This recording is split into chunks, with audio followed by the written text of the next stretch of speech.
Good afternoon, everyone, or should I say good evening to our friends on the other side of the pond, as they say. Welcome to the, I guess, special edition show of Beyond the Outer Realm, which is a spin-off, of course, of the main show, The Outer Realm. We are still broadcasting live on the United Public Radio Network, UFO Paranormal Radio Network, 105.3 from the Gulf Coast, 107.7 FM from beautiful New Orleans. This is really exciting for me because I have been pondering this for quite a while. And, with the main show, we tend to back up months. It's like so humbling. And I love it. I hate having to make people wait. And the benefit, of course, of Beyond the Outer Realm is those uncensored shows, right? When you're not, or you can't behave, and the special edition shows. And this is what I consider a special edition show. So we are bringing on, before I even say anything, I have done this tour, okay? It's an award-winning City of the Dead tours in Edinburgh, Scotland. I've done it. I can't wait to get back. I love the people in Scotland. I have so many friends in Scotland. But when you can get off the plane and you're asked by someone at the airport, you're from Canada. That's like, yes. And they grab you and give you this big honking hug. You know you are in the right country. And I never stopped having a good time from the moment I got off the plane. So we are welcoming today Jacqui Corstorphine, and he's a manager of this incredible event. And I have friends who've done it as well. You know darn well better be watching today, let me tell you what, because damn. Anyway, so it is a special edition show. He's going to share with you what I've been yattering on about forever, what this incredible place, because it really is one of the most special places, not just in Scotland, but the history, in the United Kingdom. Those of us who have all been, we all have this sense of longing for Scotland. It's a magical, magical place. And this is just one of the reasons why it's magical, because there's just so much. And it's better to just let Jacqui explain it all. And he has sent photos, so we will go through some of those as we move through the show. So without further ado, hello. How are you? Welcome. Great to be here. Thanks. Oh, pleasure. Thank you for taking the time. I know life gets a little bit crazy for you. I don't even know where to start. We were just chatting briefly about how this place is just so incredible. Ghosts aside, the history, those who came before us, and the tragedies. And I think the thing that sticks out to me more than even the tour itself is when the guide at the time was talking about how bones would be put into the mortar of the buildings, and you realize just how much people, just historically speaking, way back in the day, this is how that they would sort of construct in some of the buildings, these historic buildings. And I thought, my gosh, like that's intense. These people really have become the fiber of this area. Absolutely. Yeah. There's a lot of history. We used to do a lot of things. That's not so much. We did kind of be reserved to mainly oyster shells after a while, and Yes. bones. But yeah, bone is a rigid structure, and it has been known. Absolutely. Yeah. Not quite wildly. It wasn't a case of people were just going around and stealing bones and killing people and sticking their bones in between brick spacers. But yeah, it was crazy. Just learning so much about this incredible area and the hardships, and going down into the vaults. And there's so much. I'm just going to, of course, let you go wherever it is that you want to start. Well, thank you, Sam. There we go. And City of the Dead, best tour company in Edinburgh. Yes, it is. Absolutely. Yeah. Yes, we've been doing it a long time now. It's we've been doing it a long time. How long have you guys been there? How many years? The company was founded in 1999 by the current owner, who's still the owner, the award-winning author, Jan Andrew Henderson. Wow. He started the company back in 1999, originally documenting the sort of hauntings that were coming out in the press and the strange happenings within Greyfriars Kirkyard. Kirkyard, I will refer to Greyfriars as a kirkyard. Kirkyard, if you don't know, is the Scots for a churchyard. Kirk being a church. Right. And that's what it's classed as. It's the churchyard. So Greyfriars Kirkyard is the official title. So back then, Jan did start. He thought it would make a great book. These strange, occurrences. People were being interacted with by this unseen force. So he started, researching. Eventually led him to, starting a tour company and to investigate the happenings more. And we. Once the council kind of locked the gates, we may well go into this more detail later. Yes. And he ended up getting access to continue his research and then founding City of the Dead tours to get lots of people from all over the world, from different backgrounds, different beliefs, to come on and see what experiences they have. And it is now, we've got over 3,000 eyewitness accounts over the years, and it is the most documented paranormal case in the world. And it was Jan that named this haunting the Mackenzie Poltergeist for the book, The Ghost That Haunted Itself, which is the actual early documentation of how the company started. So 26 years Wow. the company's been running now, and we're still having access to the Covenanters prison in Greyfriars, the area that is the epicenter for what he called the Mackenzie Poltergeist. But due to certain things and other things, and online especially, there's obviously a lot of fabrication. There's a lot of made up stuff about the case that's it's kind of lost the true case file for it. Wow. Back. Yeah, I mean, it happens, right? Yeah, absolutely. Yeah, well, that's the joy. Buildings burn down, things happen, things get moved. Yeah. And it does. It loses a sense, but it's fun. We all enjoy what we do. Every day is different. We're a unique tour company in the sense as our guides are not scripted. When you have an active poltergeist, the most documented in the world, I think it's one of these things you cannot be scripted because, if something kicks off, you cannot, it's beyond a script. So all our guides are very different in the way they do the tours, the style, the stories. It's all very different. So we are a very unique tour company, and it works for us. We all love what we do. Well, I do anyway. And I think it has to be a labor of love because just according to the whole Mackenzie Poltergeist, you really are taking your life into your own hands every time you go near this guy. So it's a fabulous thing because I have to say, in doing the tours and coming into that area, you just they tend to verse themselves a little bit. For the most part, people know this is the home of the Mackenzie Poltergeist. And when you're going in, the guy was very good at saying, look, this is what you're going to have to expect. If you have any fears, stay right here because we do not know, nor can we control what is going to happen. And so there's a disclaimer, people. You get the warning right off the hop. But when you're going in, you feel the energy of the people, like they're bracing themselves. And I'm thinking you're letting off all kinds of yummy endorphins. Keep going, because people don't realize, as a person in the field for a couple of decades, that we can attract a lot of this to us based on our reaction to it. And you felt it going in mostly from the group.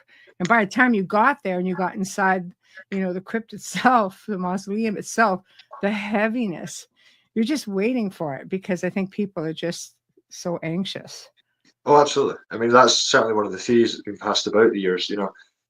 My main problem with this over the years is, looking at poltergeist cases. I mean, although it was named poltergeist because it has the traits of a poltergeist and it can throw stones, it can physically touch you, it can mark, it can leave scratches, bruises, bite marks, burns, it can grab you, it can make, things vanish, reappear, drop stones out the roof, growling, disembodied voice we've had reports of. But over the years, the thing that's concerned me most, looking at poltergeist cases going back to the Bell Witch in Wisconsin in, the 1880s with Betsy Bell, going back to that, to even up through Borley Rectory, San Paulo, the Japanese one, there was, Enfield, even looking at the Amityville, which we now know was obviously a lot of it was fabricated.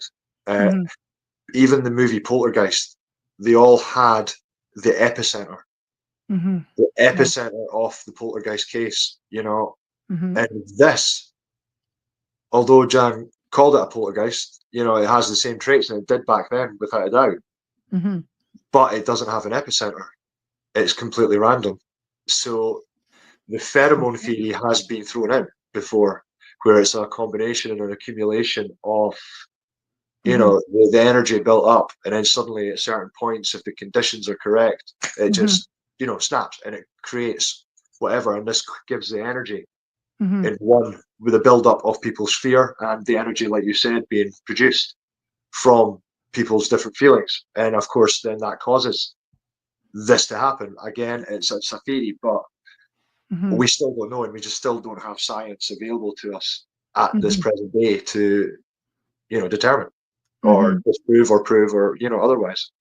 Yeah. Yeah, it does defy the traditional poltergeist of being a self-projection or manifested energy. You look at the ancient Ram Inn, much similar. I mean, that poltergeist there, which does have an epicenter, has been known to like throw people across the room. Like, Mm. I don't think people realize that these, this type of energy can be very, very aggressive as it has time to just manifest over year after year, never mind century after century. Yeah. You know, do you guys have a team at all that has gone in to investigate some of this information for yourselves? Year to Yeah, I year, mean, we used to. especially? We used to. In 2007, though, the council who owned Greyfriars, a lot of people believe it's public ground. It's actually not. It's owned by the City of Edinburgh Council. The bereavement services, they own the grounds and they are in charge of it. They manage it.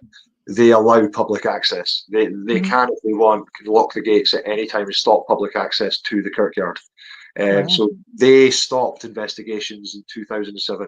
They banned Wow. any forms. This was created, unfortunately, by a lot of people who weren't respecting the grounds, and so they just put out a full. So we're all aware that, it's not allowed.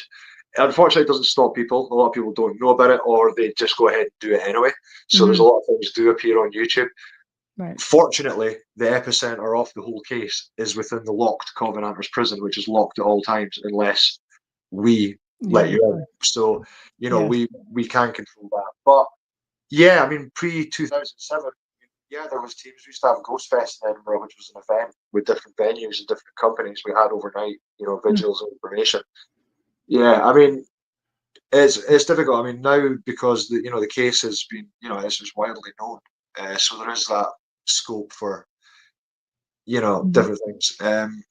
It's difficult. It all comes back to the one person, which unfortunately, at the time when Jan called it the Mackenzie Poltergeist, he never named it after a Mackenzie. This whole George Mackenzie thing, we'll get into that. I will go into that. Right. This is all public speculation. There's not just George Mackenzie in that mausoleum. There's several Mackenzies. It was named after the homeless guy in 1998 broke into the Mackenzie mausoleum, and that's what Jan thinks triggered the incidences within the prison area, because it was literally about a week after it.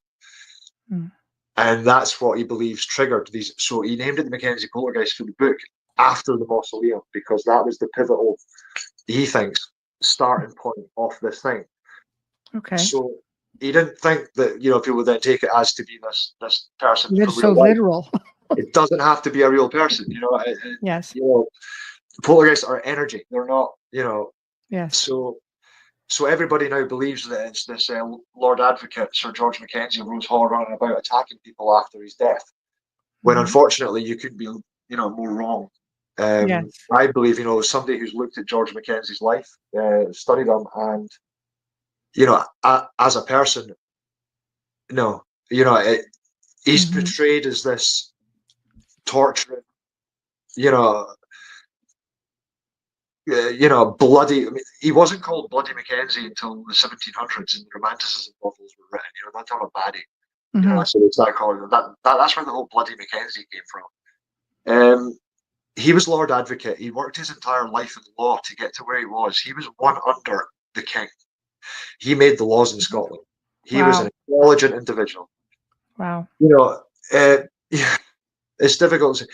At that point in time, 1600s, you were either with the king or you were against the king. There was no middle ground. If you were against the king, it was high treason. You were hung, drawn, and quartered. You were executed. Mhm. You know, and unfortunately, his job as a judge, no matter what his personal feelings were, these people, so he did send people to their deaths. Of course he did. He was a judge. It was his job. They'd been found guilty in a court of law. You know, he wasn't the jury. He wasn't the prosecution. He was the judge. It was his Yeah. job to pass Messenger. sentence.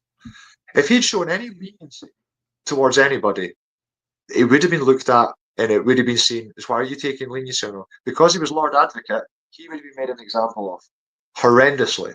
Mhm. You know, nobody's exempt from the king. If you're against the king, it's high treason. You're dead. Simple as.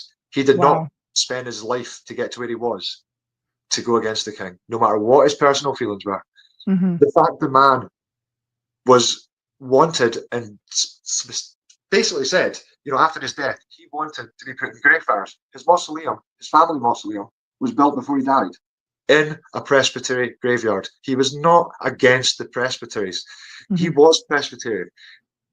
You know, he was in a difficult situation, you know. Mhm. But people would have you believe that he came and he was murdering people in the street. You know, no, he wasn't. He Yeah. risked his life early in his career. This is why he was so highly respected. Early in his career, when the witch trials were still going on, he actually started the basically to get the witch trials abolished in Scotland because he was strictly against the use of torture in confessions. He didn't believe it. So this whole he was torturing her, you know, no, he wasn't. He was against torture. Mhm. And he stopped the witch trials in Scotland. So Wow. he Wow. wasn't a misogynist at all. People have you believe he was a misogynist. Yeah. You know, so much for the prison area as well. People believe that he had them personally imprisoned in the area. No, he didn't. George Mackenzie, if you look at the documentation and the research that's done, he was out, not even in Scotland when they were kept in the prison. He was in London. The prisoners, the 1,200 Covenanters who were captured after the battle at Bothwell Brig in 1679, Mhm. they were marched. There was nowhere big enough in Edinburgh to keep that many people. So basically, the church had already bought the land to the south of Greyfriars Kirk for burials. It hadn't been used, but it had already been walled in. It was going to be the south yard. Mhm. So they decided that this field was the place to keep them, the only place to keep them. So they approached the church. The church said, no, we're not having anything to do with it. Not at all. You know, this has Mhm. been 50 years going on. You know, we've been involved far too much. No. Yeah. Yeah. So Enough. the only man who could override the church in Scotland on land issues, not church issues, but land issues, was Lord Advocate Sir George Mackenzie. He could override the church because it was land. It was nothing to do with the church. It was just, you know, product.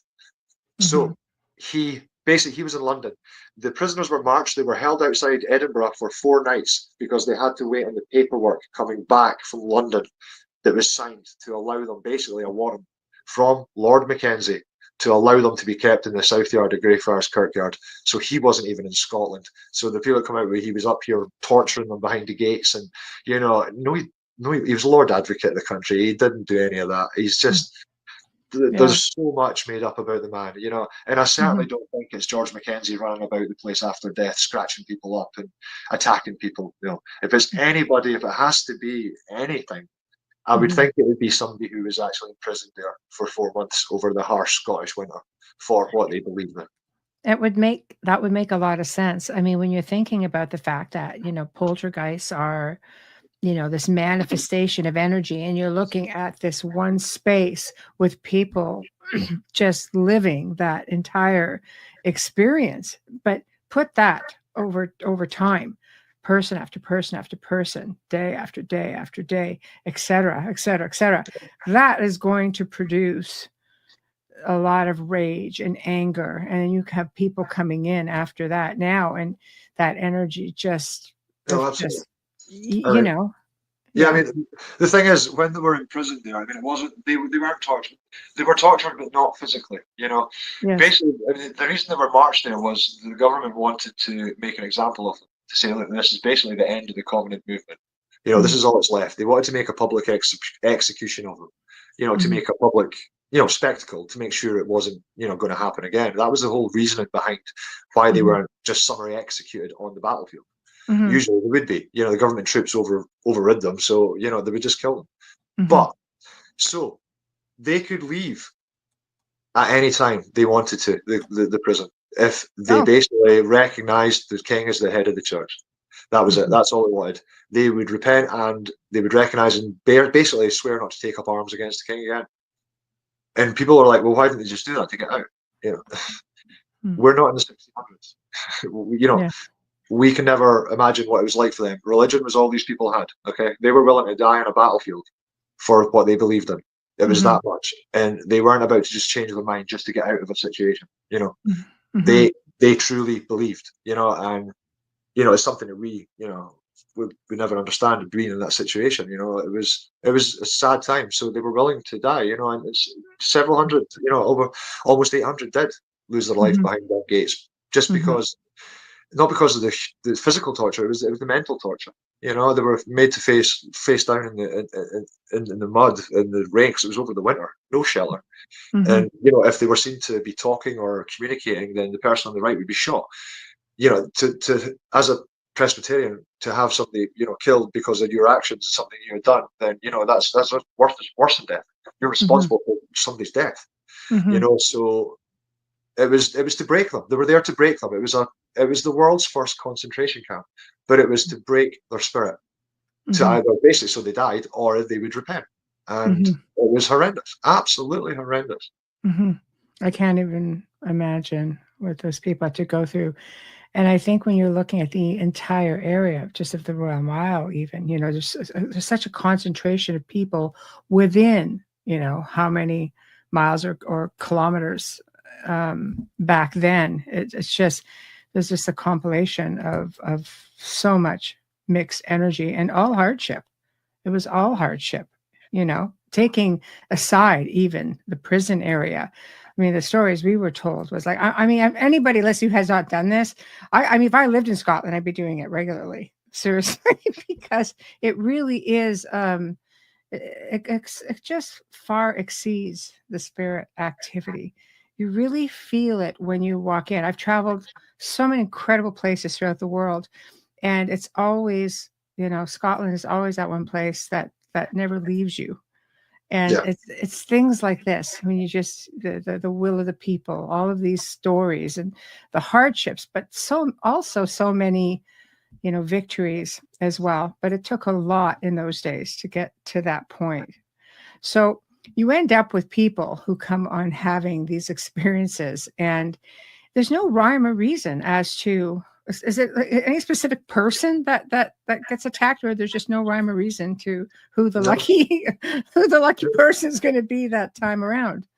completely random. We've tried to, you know, we've Wow. had people, you know, people in the statistics and stuff to try and break it down, you know, Mm-hmm. from the eyewitness accounts and things, and no, it's totally random, totally random. Mm-hmm. There's no uniform to it whatsoever. You know, it can range Mm-hmm. from believers to non-believers to, you know, to yeah, totally Mm-hmm. random. Right. Do you get those people that just go in there and try to taunt and to try Yeah, to, yeah. yeah, it has happened. There's been a few attempts that it, you know, a few times that it has actually, you know, answered, Yeah. which is comical. That they're always the best ones. Yeah. Yeah, it's fun because you know the guys, as much as we like to have a laugh on the tour as well, we do know how serious it is because we've seen it Mm-hmm. firsthand. It does become part of the job. Yeah, people. I once did a podcast many years ago who the host just couldn't believe how, you know, blasé I was about, you know, people getting attacked and getting knocked out cold and coming away with scratches that, you know, and people freaking out about this. It just becomes part of the job. It's just it's normal for us, which Mm-hmm. doesn't sound normal to most people, but Yeah. it's Yeah. it's one of these things. It just happens. You know, we're all ready for it when it happens because we expect it, but Mm-hmm. it is totally random. It is totally. If we could tell, it would be fun. But no, like we say to people on a tour, you know, that is one of the things that most guides do say because it is a kind of warning at the end of the day, a legal disclaimer that you Mm-hmm. do join us at your own risk, and some people laugh at that. Mm-hmm. No, we're absolutely serious. I mean, if you get Yes. knocked out cold and you go down and crack your head open or something, which can be serious, it's no laughing matter. There is Mm-hmm. times that, you know, it is a serious medical issue can occur because of it. You Mm-hmm. know, so it is a legal disclaimer. You do join us at your own risk, but beware that whatever you believe in It doesn't matter. It makes no sense. It makes no difference to us whatsoever. I Mm-hmm. don't care if you believe or you don't believe. We're not here to change your mind. But Mm-hmm. just because you believe or don't believe in something doesn't mean it's not going to happen to you. Do you think that it just sits there and goes, right, oh, wait a minute, you don't believe in me, I'm going to leave you alone. Okay, next. You don't believe in me either. No, I'm going to leave you. You believe in me. No, it doesn't matter if you believe it. It's not going to stop it. It just Plenty of happens. believers have been interacted with. Mm-hmm. Yes. So, Well, yeah. you definitely felt when he, when the guy came out with that disclaimer sort of thing, because everybody's kind of going through things, everybody's talking, you see everybody's kind of upbeat, but then the serious part comes in, which is the disclaimer, and this is exactly a lot of the things that they explained. This has happened, this has happened, this has happened, so you need to be prepared that the possibility is this could happen, and that's on you. You're fully aware now. We've made you aware, so to speak, more legal, more properly worded. But what I got out of it was like, yes, of my own free will, I fully know what I'm to expect, and I'm the one taking that chance. Yeah. And when that gate gets locked behind you, it's certainly yeah. Yes. The atmosphere does change. It does change. I mean, even during the day. I mean, I'll spend a lot of time in the prison during the day. Usually, the graveyard gets a little bit too busy, so I'll just take 10 minutes, just wander up to the prison and lock myself in the prison, just to get away from it. And I mean, that was even the atmosphere does. Oh, yeah, there you are. It does change. It does change. Mm-hmm. Well, everybody, the whole demeanor of the crowd just kind of went. It just dropped. Like they're like, oh, okay, this is the serious part of the tour with respects to, be aware of your surroundings, just be aware of what's going on. And sometimes it's those who are unsuspecting, everybody's looking at each other wondering, who's going to do what. And everybody's trying to be very still because, you want to hear what's going on. So it's a good environment for that because, you're inside, and if something moves around, which was pretty amazing to me, I can only speak of the night I was there because it was a fair-sized crowd, and everybody just went very quietly, like there was a full awareness or trying to tap into what could be moving around. Yeah, absolutely. I mean that's one of the things that's parapsychologists have come out with over the years. Especially with scratches. People kind of do that to themselves. They don't realize, or they do it, to themselves on purpose. And it's a case of you've been in that situation. So when you're in a situation in that mausoleum and you have maybe 15, 20 people, around you. Yes. Because everybody's at that state, and yourself standing there. If somebody was to so much as move a foot, you'd be straight on them. People are straight on them straight away. So, like, what are you doing? Because people are on edge. For people to scratch themselves and give themselves cat-like scratches under layers of clothes, 5 layers of clothes, under boots, without anybody seeing them, without them moving, and to get it perfect, the 3 lines, like cat scratches. No, I'm sorry. I will argue with psychologists and things. People do not do that to themselves. They can't do that to themselves. Not in a situation like that. Nah. Well, can I show some of the pictures that you sent with this? Just to give people a complete example as to how it cannot be what you say it is here. So here we go. We're going to share. It should pop right up. There we go. So I'll just scroll through. Like, this is not a cat scratch. No, that's like a big handprint, a big slap. Yeah, there's just no way. I mean, like, this is right here.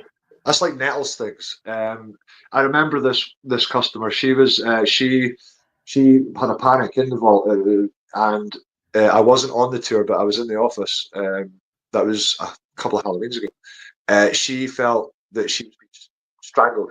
That she was grabbed by the throat, and she was in quite a state. But that this was a result. Like her hands weren't near her throat though. Like, she wasn't grabbing herself. She felt she couldn't breathe and something was crushing her windpipe. Right. Wow. Yeah, the 3 scratches, they're not human scratches. Mm-hmm. No, not at all. They're very deep. You can see how they're just sort of rising up a little bit. And that's taken after the tour because that's in our office. You can tell from the background. Some of the pictures that would be sent, afterwards, people were like, "Oh, I've noticed it tonight," which does happen. A lot of people don't realise they've been interacted with until later, or somebody points it out. But Yeah. you've always got to be dubious if somebody's sending you a picture 3 days later. Obviously we know what's real, what's not, but we take them at face value. But the ones that are taken after the tour in our office that are fresh, they're a little bit more hard to, Mhm. yeah, Yeah. there's the lines on the neck. That's a bruise. That's crazy right there. Yeah. That was actually, well, it wasn't a child. I think they were 17. A student, and he thought it felt like he was grabbed, like a vice was put around his arm. That was that one. I remember that one too. That's insane. That's insane. Anybody that looks at that, wow. See the bruises, like like fingerprints. Yeah, that's quite common. wow, that's a hard grab. But it just goes to show you, like it varies. They're all very, very different. This isn't anything like little scratch marks. That's just very specific. What you can say, yes, this is a thing. This isn't a thing. This is all like very different sort of attacks. Yes, It likes the neck, sort of fingerprints on the neck and things like that, grabbing the neck. That's where most of the sort of bruises are felt, around about the neck area. Wow. So it's got factuation. Yeah. Yeah. Oh my goodness. Yeah, but all the scratches were welted and stuff. That was a strange one. This is unusual. It's almost like sort of spine. It's like spine segment. Yeah. Yeah. Or somebody just took a boot to you. That's crazy. That's craziness. Like what? Those are deep. Yeah, but that's the most common. There's the the lines welted like cat scratches. Yeah, it's the most common ones that are inflicted. Wow. Yeah, that's craziness. It's just yeah. So I don't know. I mean, people just see a lot of the scratches. Yeah, it's certainly the most common. It's like a burn. Yeah, I had a few burns. That's crazy. Even with the scratches, though, most people report within 12 hours they're completely gone. Very rarely they'll hang about for about 4 or 5 days. You would think there'd be, if people do get cat scratches, they're there for quite a while. But no, most people report they're going within, the most is about sort of 48 hours, and then there's no marks at all. Mm-hmm. Yeah, this one again. Yeah, it's crazy. You just have to, see, she got off not too bad. Yeah. But this person, this is nuts. Got thousands, absolutely thousands of them. Yeah. I know. I guess you could just sit there and it can go on and on and on. There's just so much that's clearly there's something going on, and it's not real happy. Here's one I wanted to show here because it's really, really brutal. And so just to show the severity of it. Okay, 1 second. I'll bring this back on. Let me pull this one up. Okay, there we go. Is this it? Yeah, this is just craziness. All right, bring this back. Oh my God, bit of a process. I apologize. That's crazy. It's a welt one, yeah. Yeah, because this happens. I think what people need to remember is that it happens very suddenly. Yeah, it does. Yeah, yeah. Do you ever figure that maybe there's more than one thing at play here, or? It's quite possible. There could be a combination, absolutely. Nothing's off the sort of the theory chart. To be fair, like I said, we just don't know. It could well be. It could well be. Yeah, that's nuts. So, well, there were lots of different attacks. Okay, I'm just going to see. I'm not sure. Have you? Yeah, take it. Yeah, you've been. But okay. So have you been? You say you woke up with scratch. Oh, a couple years back. Have you been on the tour? Out of curiosity. So I mean, things definitely. There are things out there. But so he's basically the star of the show, so to speak, with respect to the what people go waiting for, and most of the experiences happen, or what other sites. I found the vaults to be very interesting. When I was there, something just pitched a stone out in our direction, and it dropped literally beside us. That happens quite a lot. Yeah, there's sort of moving of stones quite a bit.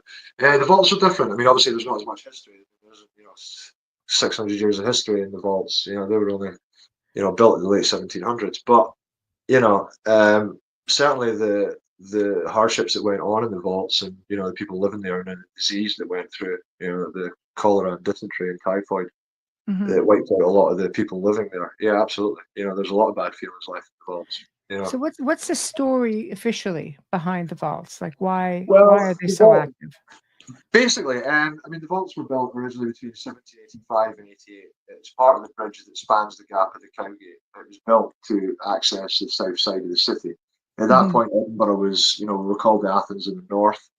You know, unfortunately, the Cowgate has slipped into a bit of being basically a slum at that point. You know, there was a lot of down and outs down there. It was a rough area. Hmm. The south side, that was going to house what is now the University Quad, and that whole area. It wasn't built at that point, but it was going to be getting built. Robert Adam had already built, you know, done the plans for it. They knew exactly where it was going to be going. So Hmm. that was the sort of extension of the south side. Now, the council at the time, they had two options. They could either clear the Cowgate, make it attractive, like the new town that was being built, to make access to the south side and the university buildings all nice and attractive, uh, or they could just build a bridge over the top of it and just let it rot. It's a cheaper Hmm. option. So Hmm. South Bridge was basically designed and built to access the south side from the Royal Mile, the High Street, to join North Bridge. So the two Hmm. massive bridges built against basically across the two valleys. If you look at the Royal Mile from the castle to Holyrood, it's a straight line. It's a natural rock formation, crag and tail, carved out of glaciers over thousands of years of movement of the earth, and that's Hmm. what basically causes the geology in Edinburgh is the Seven Hills. That's why we're all up and down. So the best option was to put two bridges against the two valleys. Hmm. So Southbridge was designed and built, like I said, between 1784 and 85. It was always designed to have the tenement buildings on the side of it. Some people will have you believe that they were built up over time and eventually the arches were hidden. That's what no. It was always designed from day one. The bridge Hmm. was designed to have the vaults and to be used as storage, because that Hmm. extra storage would be let out to the businesses as an extra, and that would pay for the upkeep of the bridge, the money that we would make for that. Hmm. So South Bridge is held up by 19 massive arches. It's over 1,078 feet in length. It runs from the Tron Kirk on the High Street right up to basically the corner of Chambers Street where the University Quad buildings is now. It's Hmm. massive, 19 arched viaduct structure. The only arch you can see is the Cowgate one where the traffic goes through. The other 18 are concealed behind the tenements. So you imagine a Hmm. straight line, and then you've got four blocks, 1, 2, 3, 4, covering the arches on either side. You Hmm. see, the bridge is only 55 foot from pavement to pavement. So if they were to put shops on the bridge as it stood, it would be too narrow. It would be like this. There'd be no space whatsoever. The whole point was to open it up and open up the south side. Hmm. It was Edinburgh's first purposely built shopping street. You got to remember, the Royal Mile was not purposely built. It was carved at thousands of years of glaciers. Yeah, they put Wow. shops on it. They built shops on it, but it wasn't. The street itself was not built. It's natural. So the Hmm. South Bridge was Edinburgh's first purposely built shopping street for the high society. So it needed shops. That's where Yeah. the buildings come in. The buildings do not only cover the arches, but they also provide the shops on level 4. They go up like this. So Hmm. level 4 from Cowgate level is the shop level, because that's all that mattered. That was high society. That was South Bridge Street. So Yes. up there, so basically, yeah, the buildings cover the arches, and then the arches were then separated. They were then floored. Some of them were floored. The corridors that ran down either side of the bridge that Hmm. accessed all these from the business premises behind the tenements, and that was the plan. And it was a great idea. You know, it was a huge feat of engineering for its time. It was massive. Hmm. Um, Unfortunately, though, because we're Scottish and we're not, we are known for saving money on things. We decided not to waterproof it. Why should we? It never rains in Edinburgh. We don't need to waterproof it. Right. So I'm with you. from day one, Yeah. water sits on the surface and it leaks through. It seeps into the vaults, makes them useless. You can't work in the conditions. You certainly can't keep, stock in these conditions. They're damp. Hmm. So the businesses started abandoning the vaults as early as sort of 1790. Um, which is only 2 years after the sort of bridge officially happened, which is amazing because the last tenement building wasn't finished until 1792 Hmm. at the top end. So, businesses were abandoning the vaults before the bridge was even finished fully. Although Hmm. the bridge opened in 1788, the tenements were still being built. It wasn't finished till 1792, roughly. So they started abandoning them, and the businesses started basically bricking up their entrances to say, look, we're not using them, so we're not paying for them. So you can't charge us for them because we've got no access. So they kind of fell into no man's land. At first it was illegal trades that took them on. Anything was illegal above ground.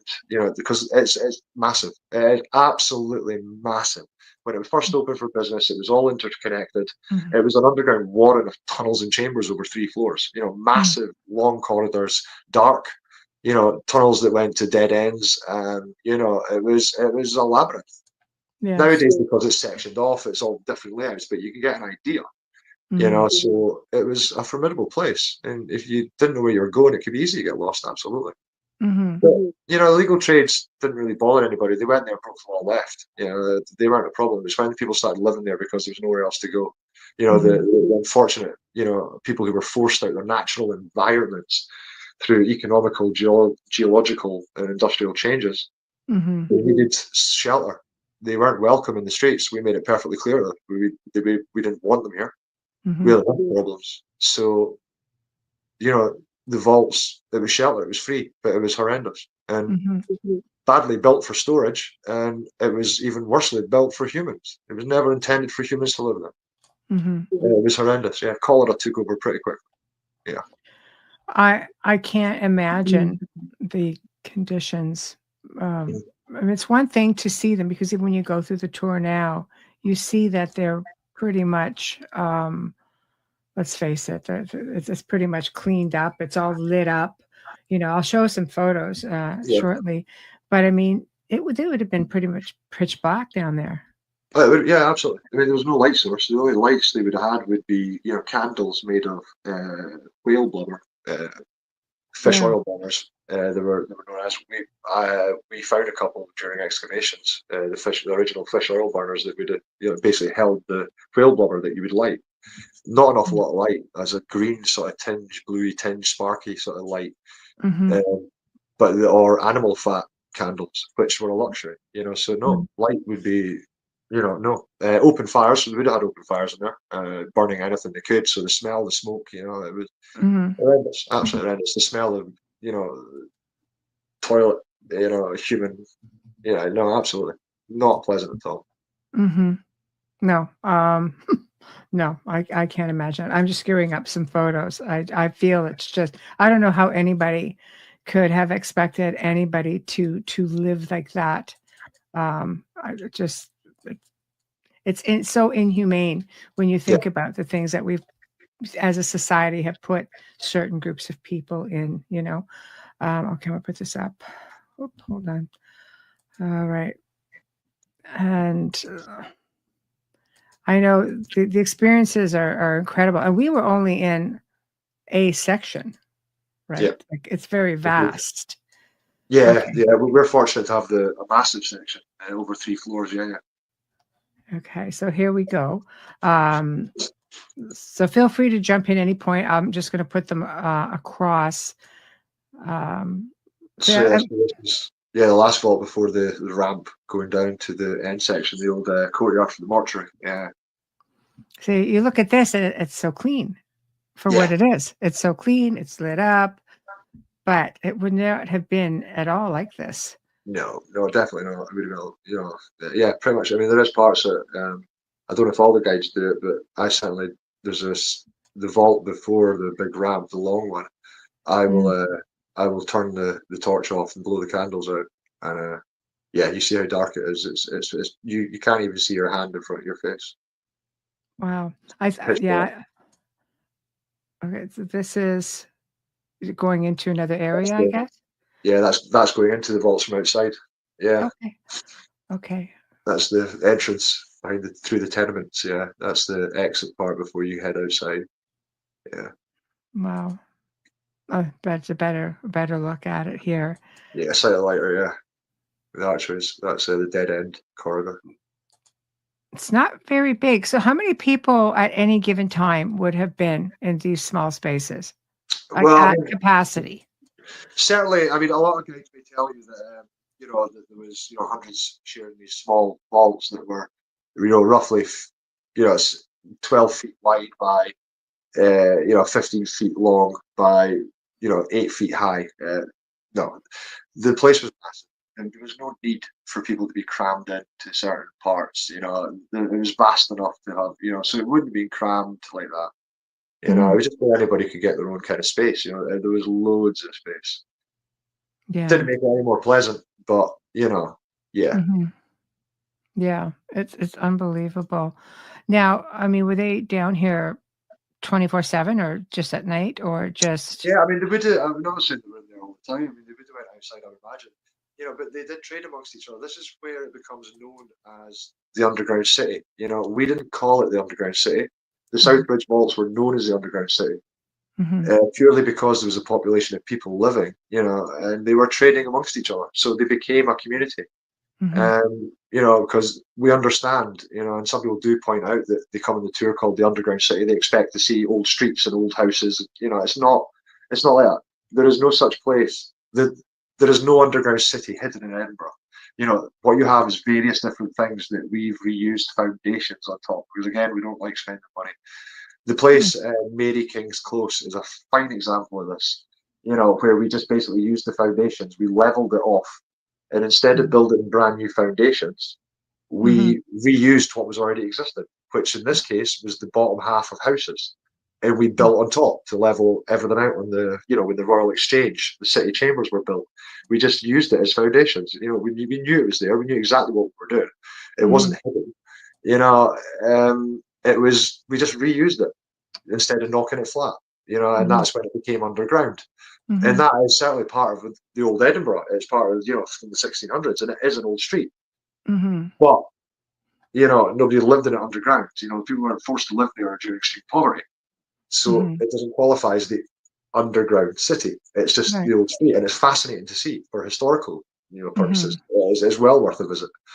But the vaults, there was a population of people living there in extreme poverty within these vaulted chambers, so they became a community. So it was known as the Underground City. Yeah, but people do point out, well, why is it called an Underground City when it's not? It's just cellars. It's like, well, you've really got to be there and understand what the guide's telling you, because that's when it comes to life in your head. You imagine, and that's this whole point. Then it's not just empty cellars. Ghost stories aside, people live and die within these chambers, and that has to be respected at all times. And if we can bring at least a couple of them back to life for a second, to remember them, then brilliant, because it was horrendous, and these people deserve to be remembered, not just sort of pushed aside. And it was horrendous for them. Yeah, I mean, you're getting into the ancient world, and it wasn't uncommon to build over top of everything. I think there are sections, throughout, Scotland, among other places, where you can look down and you see there's a whole other level down there that were all shops or homes, and like it's just really. So I think a lot of people would look at this as well. It's just one more example. You just don't realize the space around. It's just so small. It's not even just going small underneath here.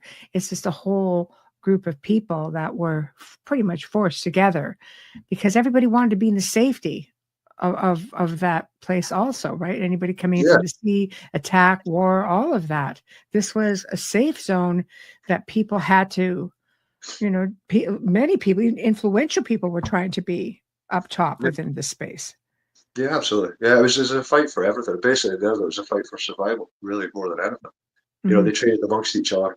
Money was no good. When you got a life expectancy of, between 3 and 9 months, money's no good to you. You'd either die before you got to use it, or you'd be robbed. So, they would trade amongst each other. During excavations, we found stone carvings, wood carvings, bits of metal that had been made, like jewelry. It was amazing. Absolutely amazing. To find the artifacts. They traded amongst each other to survive for whatever they could. But you would have people going out to get scraps of food. I found during the first lockdown, I found an animal bone dump in the vaults in one of the corners, and that was interesting. Pulling out all the bones of sheep's heads and horse jaws. I found lots of bones and ribs, and amongst it, I found a chihuahua skeleton. Wow, really? A Chihuahua skeleton. And this was dating from about 1824, 1825, which was before, but there was a lot of merchants in the Cowgate which would have used a little, Yeah. shit bags like that for ships and stuff. Because let's face it, cats, although they're notorious for being on ships, cats weren't used that much because cats were temperamental. If they didn't want to get mice or rats, they would, one could run in front of it, just Just let get it a go. chihuahua. Yeah, Chihuahua, or they would go for anything. Jack Russell or Chihuahua, straight after them. So they were used before they were domesticated and then registered in the country, because they weren't registered in the UK until I think 1860s or something. But it's a Chihuahua. I've identified it as, I've got the skull, got a couple of the back and a couple of the leg bones. So the rest of it will be in there somewhere. But yeah, a Chihuahua, which is it. I don't understand why it was in the bone dump with the other animals like cows and sheep and pigs and things. But yeah. Yeah, unless it was scavenging, I was going to say they're not good eating. I've got two, and they're about 3 pounds a piece. Angry little. They are. Yeah. But they would go for the meat. Absolutely. Yeah, nothing would stand a chance. Rats were perfect. Yeah. The Chihuahuas were used on ships for many years. Yeah. I did not know that. I knew they were sent to Africa to herd rhinos. But I never guessed that they would have had them on. I know, if you could picture that. It says they're little ankle biters, I guess. I don't know. Yeah, absolutely. And rats don't stand a chance around them. No. Probably close to the same size. Quick question. Have any psychic mediums that you're aware of tried to go into these areas and heal some of the energy in these places? Yeah, I mean, back in 2000? 2000? 1999. Don't quote me on that. I can't remember the date. Might have been 2001. It's widely known. It's in the records. It's online if you Google it.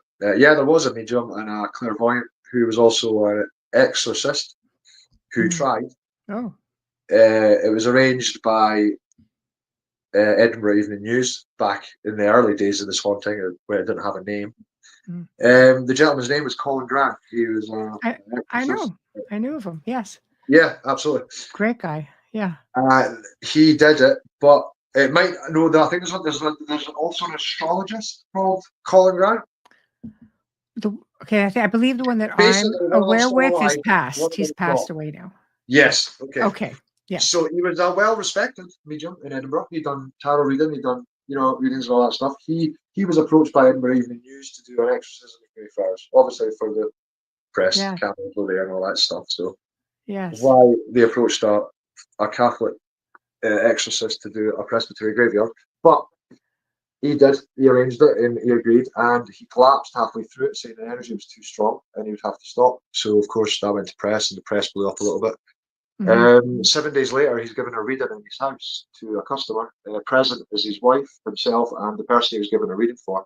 And halfway through the reading, he stops. He kind of looks up, and his last words were, "Greyfriars, there's no good news. There's just bad." And that was it. His heart stopped. He dropped dead right there. So, of course, wow. Oh, don't want to lose you now. It's just getting good. There we are. You're back. I keep getting calls. Yeah, but I can't put on flight mode because I'm not going to pick up the internet. So, his son obviously blamed the Greyfriars, and that's what it became. The press obviously blew up at that point. But yeah, ever since then, it was certainly interesting. It's definitely It's interesting. But we have some people who don't even know that they've got medium talents, coming on, coming in place, and suddenly they just feel that they can't move. They're kind of glued to the spot. They're kind of, just something doesn't feel right, and it kind of freaks them out. Yeah.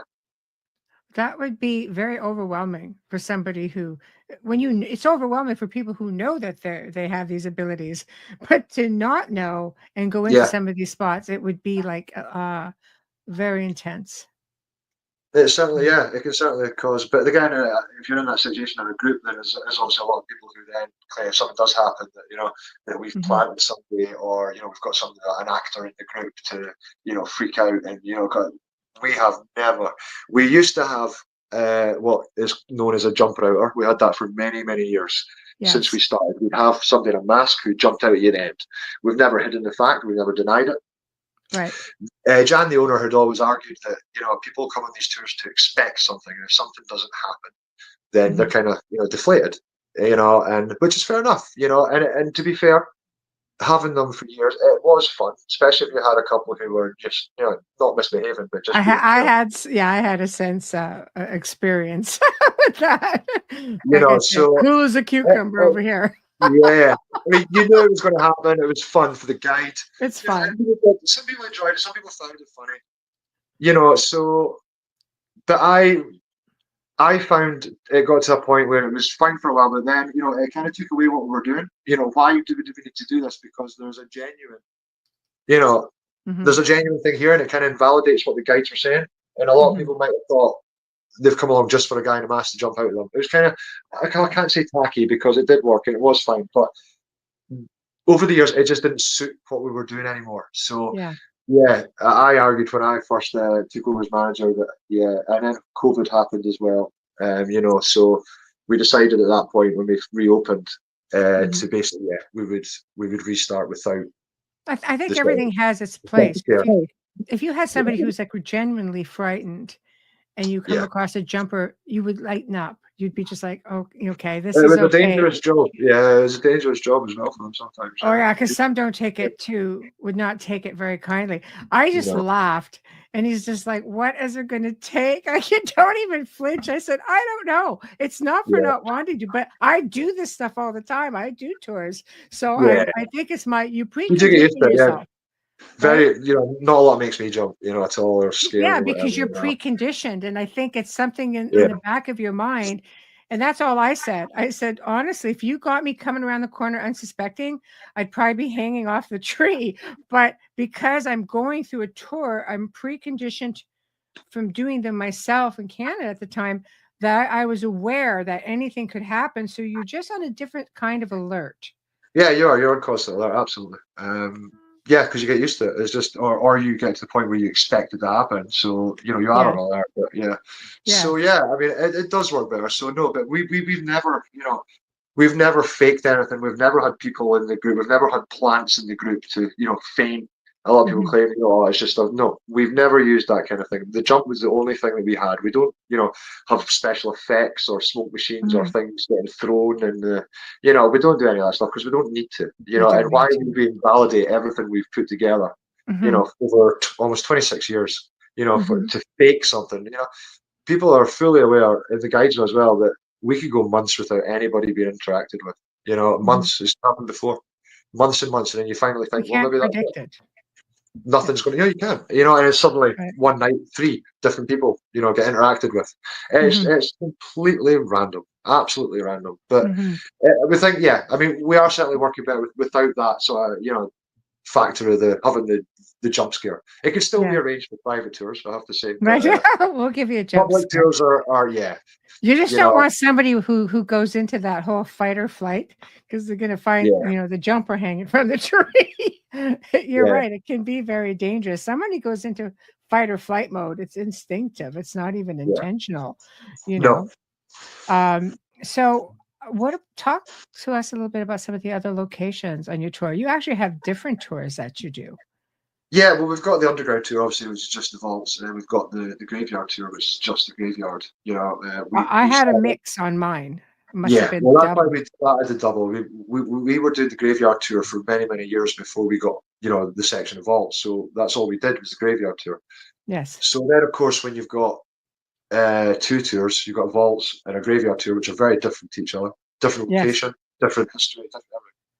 Of course, then people start asking, what's the best? What's the best tour? Yes. It's a question we get asked still every day. It's the same as what's the scariest tour. It's 2 questions that we get asked all the time that we cannot answer. There is no best anything. There's no best music. There's no best food. There's no best clothes. Yeah. It's all personal opinion. It's all personal. Like reviews, it's one person's opinion. That's it. And scared.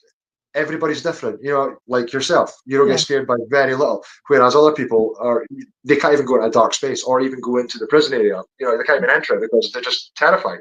Yes. Everybody's different. So that's again why you can't advertise as you'd be terrified. The most terrifying to, the guaranteed scared. You can't, because Everybody's Yes. different. So when you've got two different tours and you keep getting asked, what's the best? That's when Jan decided to do the double tour, basically a cut down, condensed version of each tour, an Yes. overview of both locations. Yes. So on the standard tours, the underground or graveyard, you're going to get more information. You're going to spend more time in the location learning about each location because you have the Yes. time. Whereas the double, unfortunately, there is a lot of movement between the two locations, which does take time.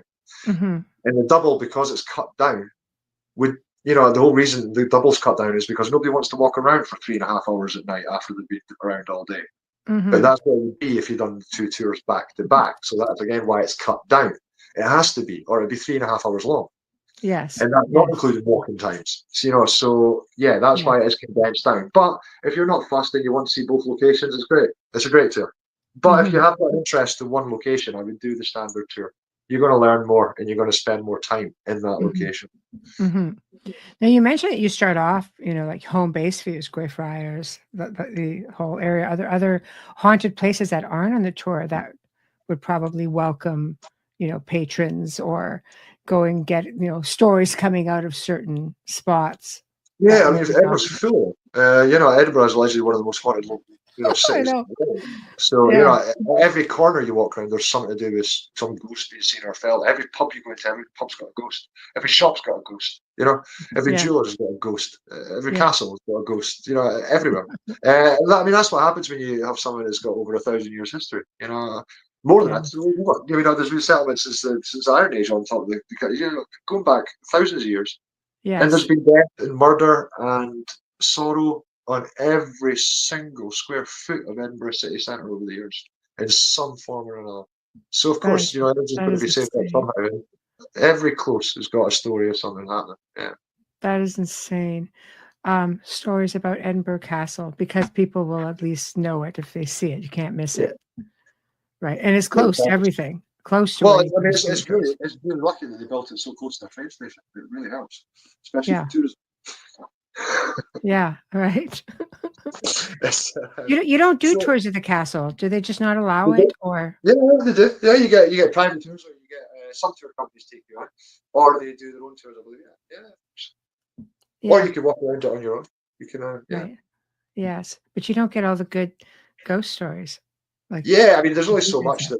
You can, I think, book special tours that do, sort of fit to you what you want to hear, like a private tour and stuff like that in general. But your audio guides and your sort of booklets and that won't go into the sort of other aspect of it. But there'll always be somebody willing to talk about the sort of spooky side of things. Absolutely, especially in Scotland. Like you say, I know we're known for ghosts, especially in there's so much history.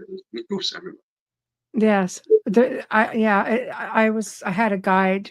We had a guide, our group that went through the Highlands and everything else. And, we just got to know him over the course of, the week or so. And, we just goes, well, what is it you want to see? I'm like, I don't think you're ready. But anyway, I just put it out there, and he goes, oh, I'll give you a private tour any way you want. Of course, the next morning I was zipping out we went to the south of France at that point. I said, well, I wish I had known this at the beginning of the tour. I just maybe made different travel plans, because I would have loved it. But it's always something to keep in the back of your mind. So I imagine, could you get, if somebody gave you a request to say, if I called you up and said, okay, Jamie, I'm going to be in Scotland at this time. And, of course, I would do the tour again, because like you say, it's a different experience every time you go. It's never going to be the same. But if I said, where else could you take me and book you for a private tour? Could you do that, or are you pretty much bound to the? Although transportation issues and stuff, but I'd be. I would just rent something. Round about Edinburgh or something like that. Absolutely. Yeah, I know enough about history stuff. I didn't know that I'd learn. I always find it's fascinating. But we're not bound. Obviously, as a tour guide, we're willing to do. But I've done a few tours in the old town over the years. Down to Hollywood, a couple of the courses and things like that. And absolutely.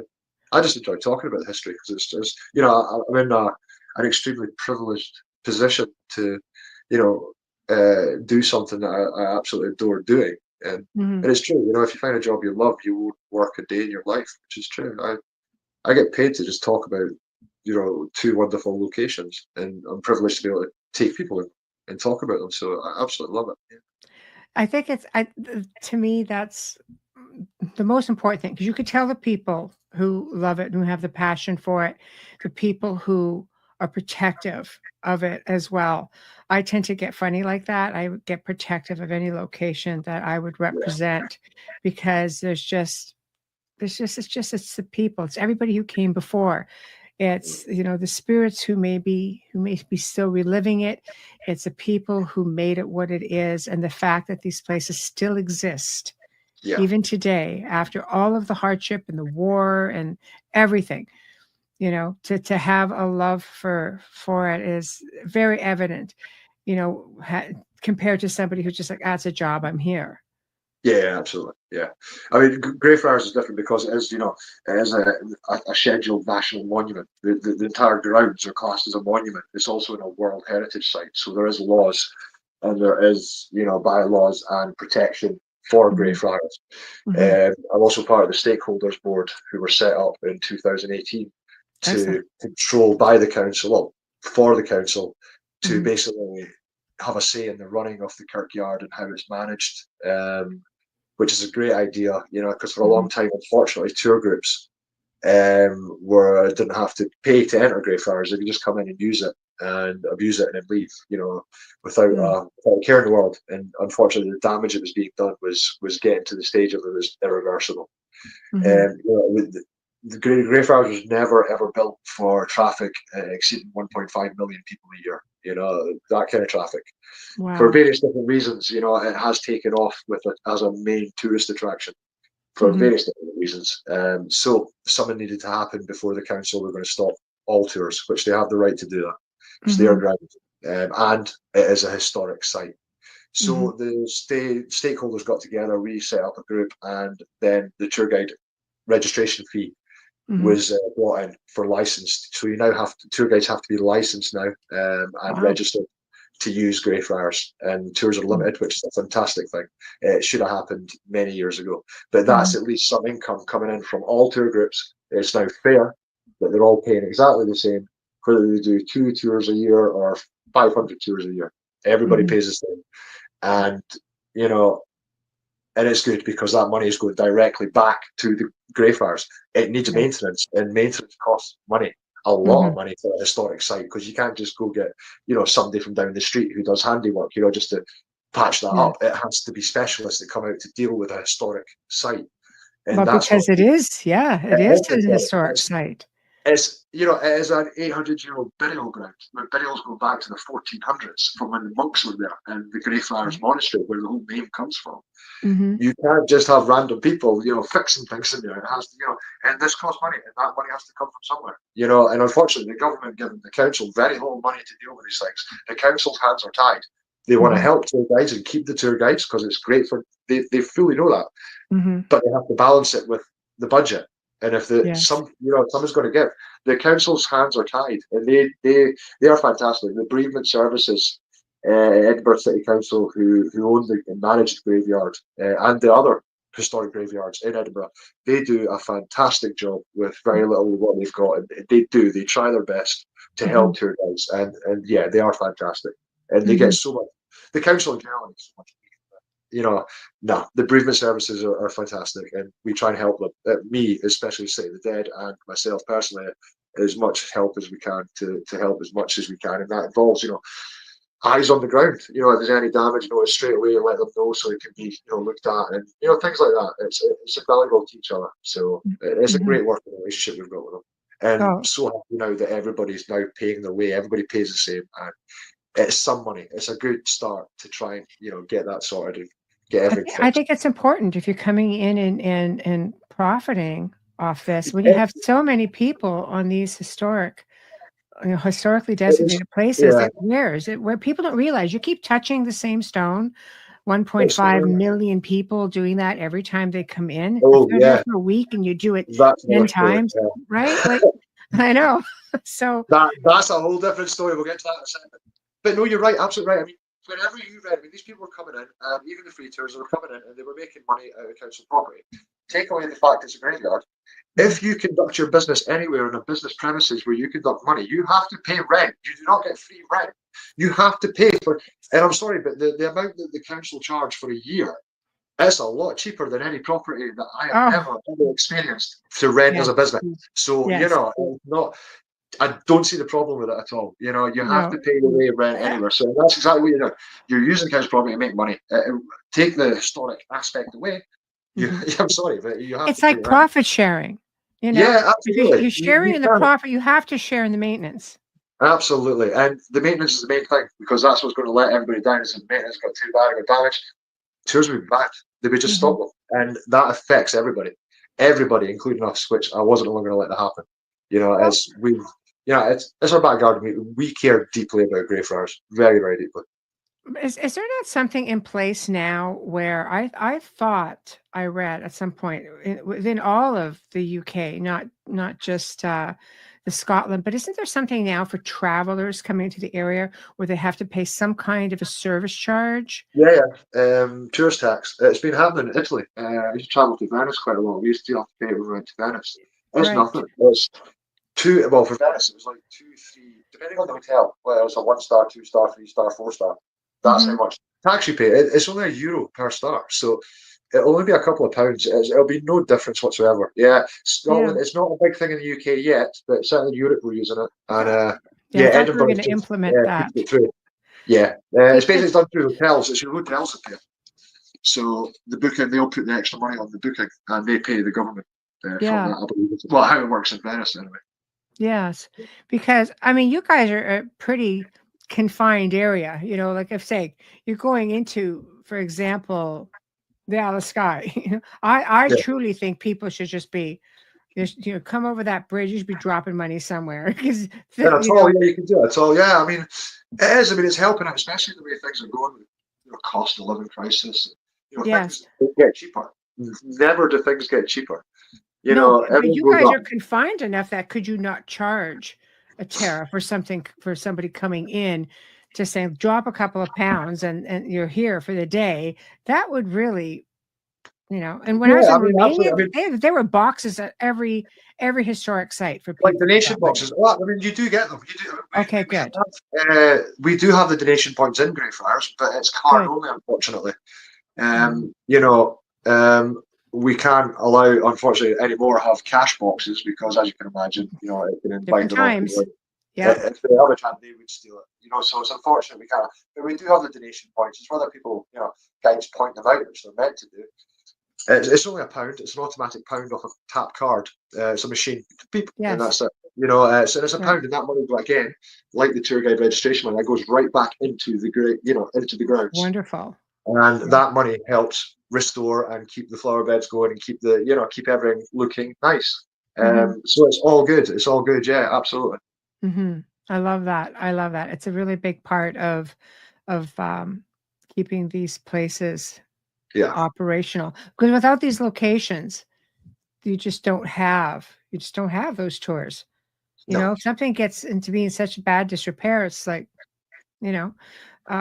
especially cemeteries. I'm glad it's locked up because they tend to get vandalized a lot.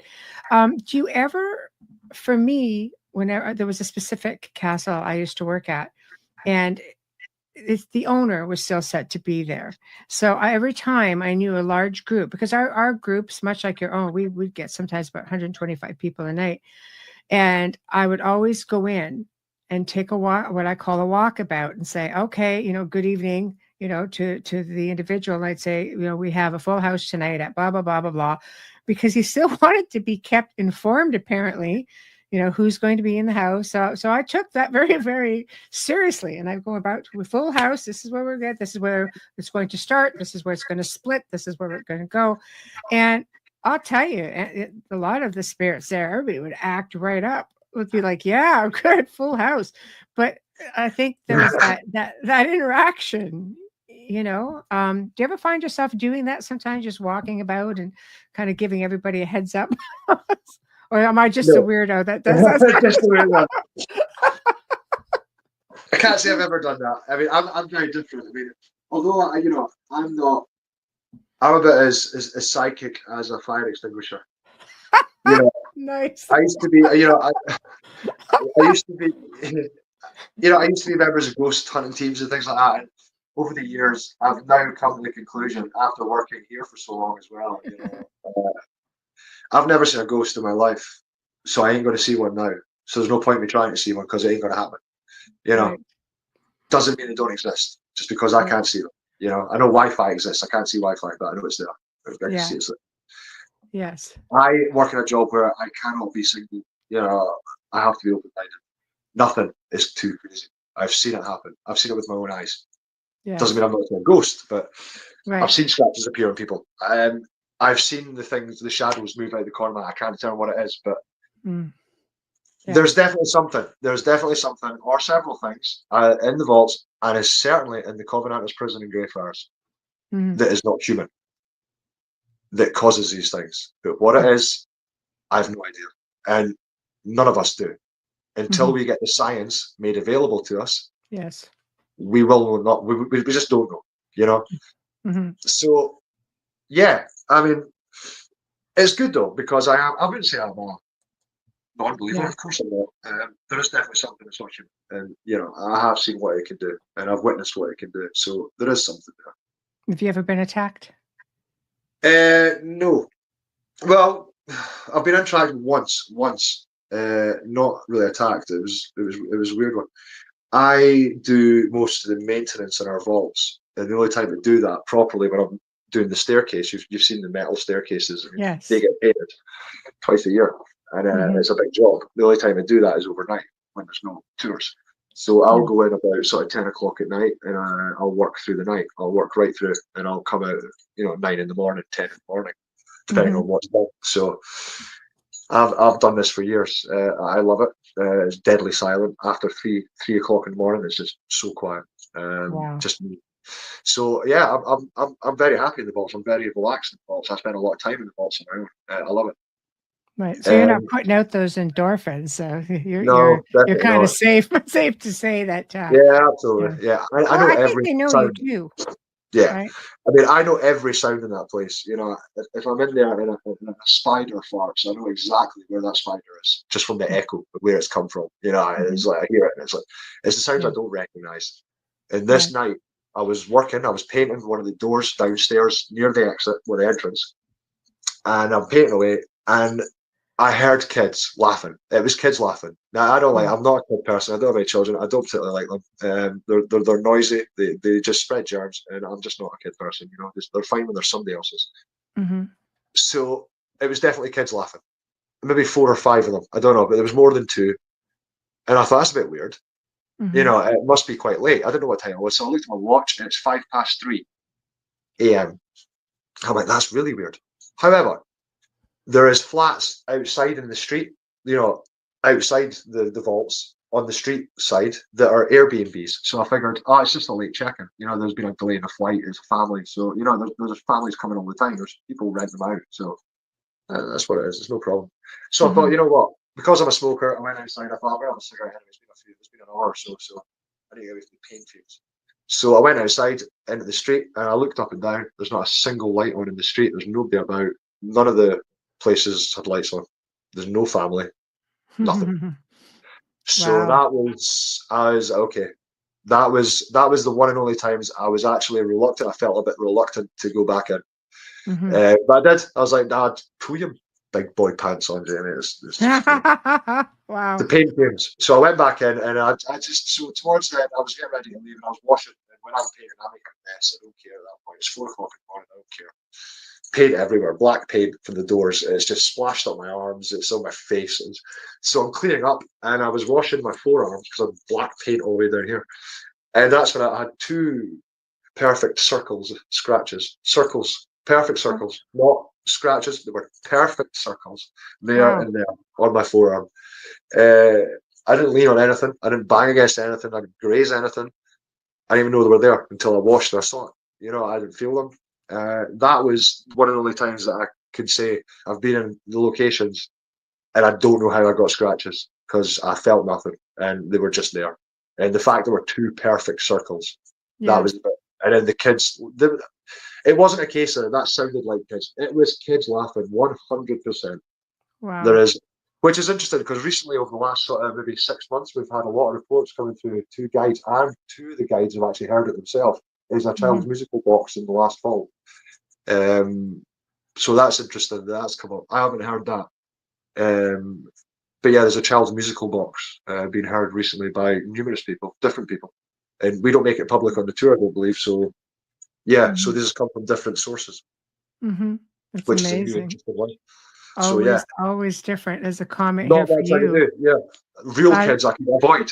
Dead kids and the ball, I'm not too sure I can get away from. So I'm kind of stuck with them ones, which is Yes, not too good. I know. I know. And kids like to be mischievous, so it's kind of like a double whammy They're besides that, drawn to right? me for some reason. It's like they must know that. It's like some cats know that people don't Yeah. like cats. The cats know they're like straight to you. And they're like, my cat hates everybody. Why does it love you? I hate cats.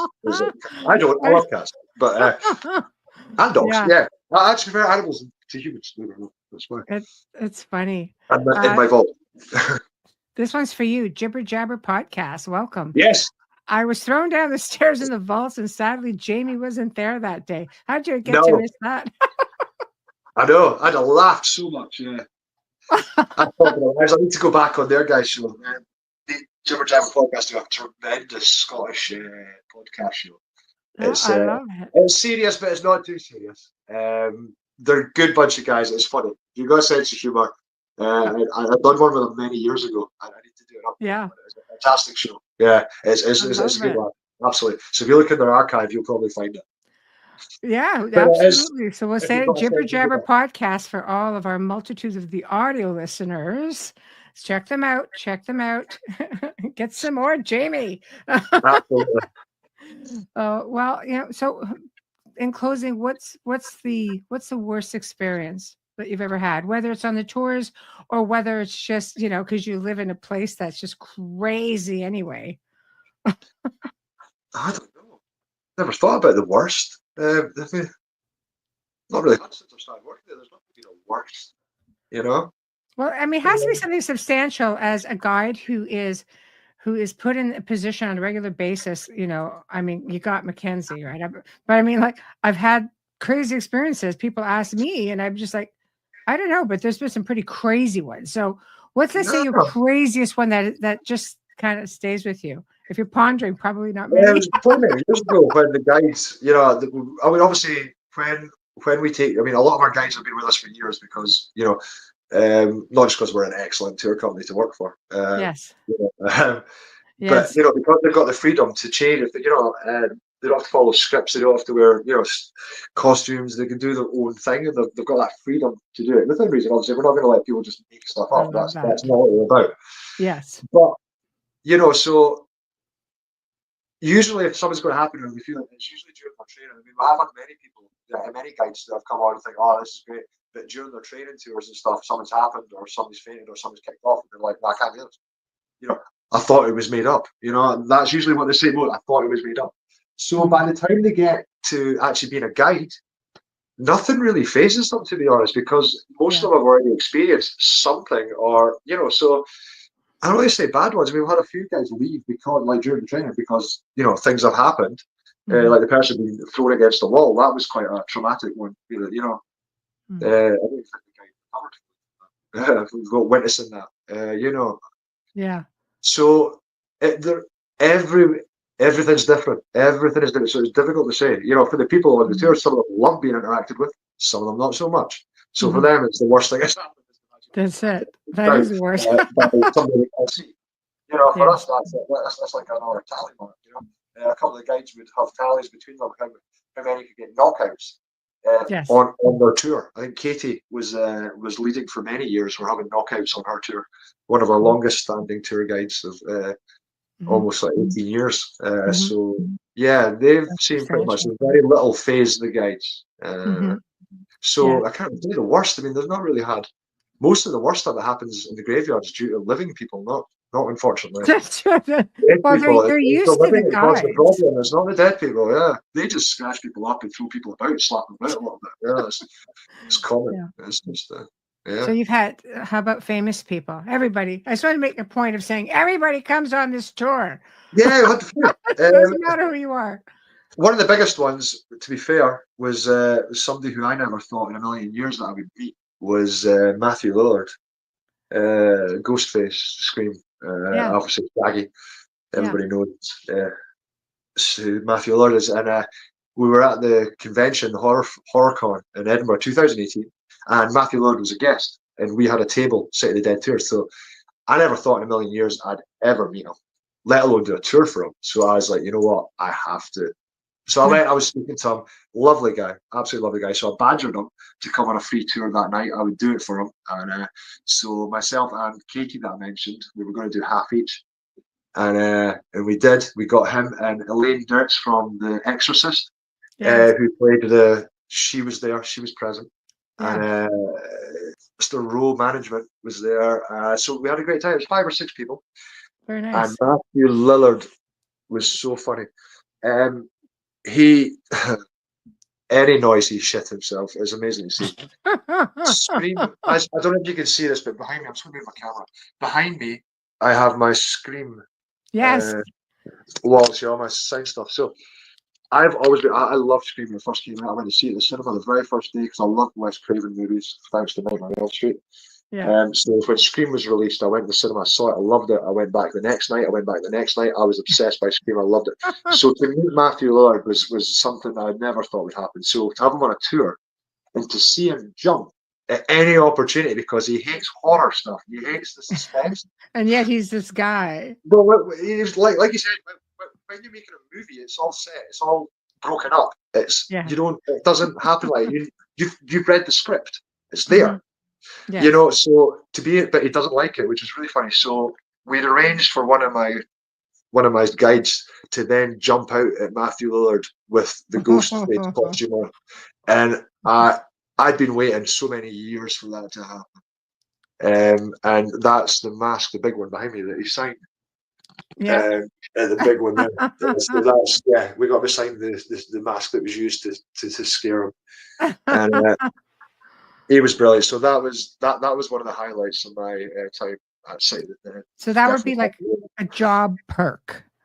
Yeah, and of course, we've had over the time being asked there. There was also, I mean, obviously, if you're an Outlander fan, I was approached by the spin-off Men in Kilts, where Sam and Graham went around Scotland, and I was involved in the film of that in Greyfriars, where I mostly known for being a 6-foot dead penguin.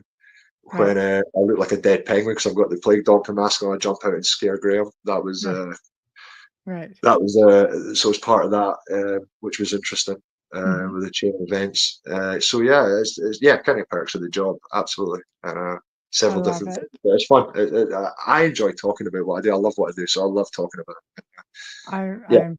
I'm thrilled. Megan Dexter says hi, Jamie. Hi. Yeah. It's not my friends that are watching this, that's all. It's just not my friends, that's it. I invited them all around for a party. Yeah, come on live. Come on, guys. I'm surprised none of them are giving me hassle, actually. No.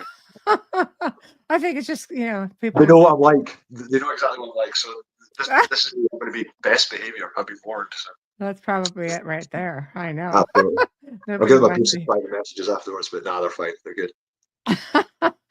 Well, so your tours go all year round then? Because in closing, I'm going to put the website up. It's up here. We run every day except Christmas Eve, right? Christmas Day, and the 31st of December. The only days we're closed. Other than that, we run every day, all year round. Yeah, beautiful. So. The website is the City of the Dead Tours, and everything you need to know about the tours, booking the tours, the locations, everything is right there to be had.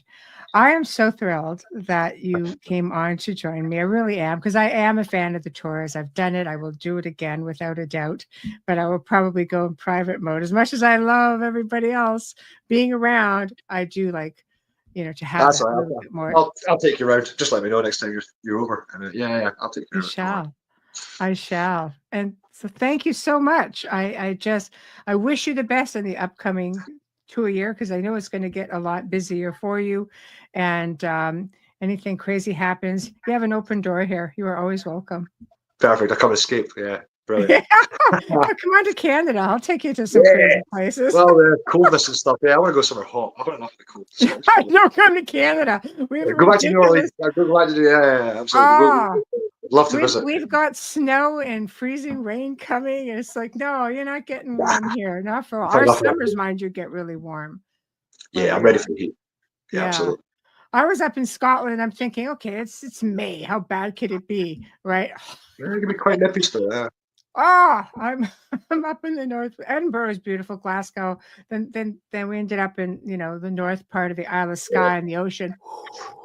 Yeah, it's a different world. It's like Jurassic World without the dinosaurs. It's so bad and vast. It's just it's crazy, but it's beautiful. Yeah, scenery is spectacular. Yeah. You give to Scotland. Scotland gives back to you, and out of, like I always say it, the multitudes of places I've traveled through, throughout my life and my career and so on, it's always a place that calls you back. Yeah, I mean, even as a Scotsman, I mean, I until a few years ago, and even as a Scotsman who's used to seeing mountains and stuff, scenery, to see the scenery sky, it was certainly breathtaking, even for a Scotsman to see, some of the scenery. It was absolutely spectacular. Yeah, it was hauntingly beautiful, especially with this stuff coming in. It's wonderful. You're blessed. I didn't quite feel like getting the blue face paint on and shouting "Free Government" about the kill and stuff. It was far too windy and cool for that. Yeah, it was. Yeah, it was. Yeah, it's a different kind of feeling. Yeah, absolutely. Well, you're definitely blessed. You're in a beautiful part of the world, and you love your job, and you can't ask for better than that. So Indeed. I'm hoping that you will join us again, and I'm hoping that I'll see you the next time I'm out your neck of the woods. And I thank you so much for joining us today, or evening for you. So this evening. Pleasure. Absolute pleasure. Thank you. So, guys, tomorrow night we have Dr. Rita Louise joining us on the main show, just so you all know. And she's going to be talking about her book. This should be fun. The Dysfunctional Dance of the Empath and the Narcissist.